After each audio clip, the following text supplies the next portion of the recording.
Now he's talking a little bit about initial training, going back to the book. The first thing the soldiers are to be taught is the military step, which can only be acquired by constant practice of marching quick and together. Nor is anything of more consequence either on the march or in the line than they should keep their ranks with the greatest exactness. For troops who march in irregular and disorderly manner are always in great danger of being defeated. And I read that part so I could read this part. They should march with the common military step 20 miles in 5 summer hours, and with full step, which is quicker, 24 miles in the same number of hours. So these guys can march. These guys can march. And we've talked a lot about foot patrols. And it's in the SEAL teams, there's something called a forced march, which is like you're on a road. There's no threat. You're just marching. Yeah. And you're trying to move from point A to point B.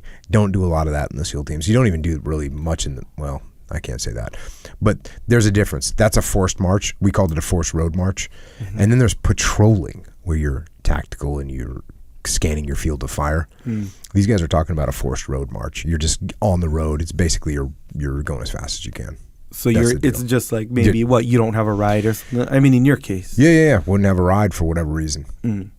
Well, in the SEAL teams, we usually had a ride. That's why you don't do as much. That's why we don't do as much. Gotcha. Oh, here's a good one. Learn to swim. Every young soldier, without exception, should in the summer months be taught to swim. For it is sometimes impossible to pass rivers on bridges, but the flying and pursuing army both are often obliged to swim over them.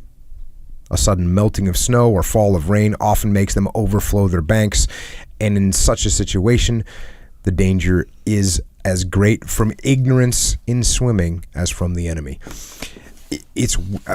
I kind of take it for granted that people know how to swim, but it is not true. And when I figured that out when I went to Navy boot camp, because you'd think if you were joining the Navy, you'd know how to swim. Yeah. No, not true.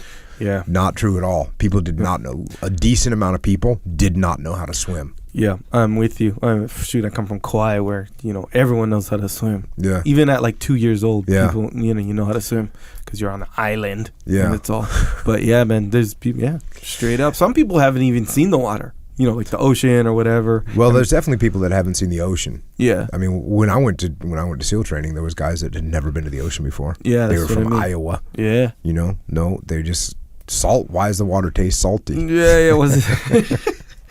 Yeah. So yeah, parents teach your kids how to swim. They have those good programs now where they do the little floating program, so like even a little baby can float themselves and stuff. Right, you can look that up on YouTube and learn how to teach your like baby to swim. Yeah, it's and be incredibly careful. Effective. Yeah, be I'm careful. Throwing the what's that called?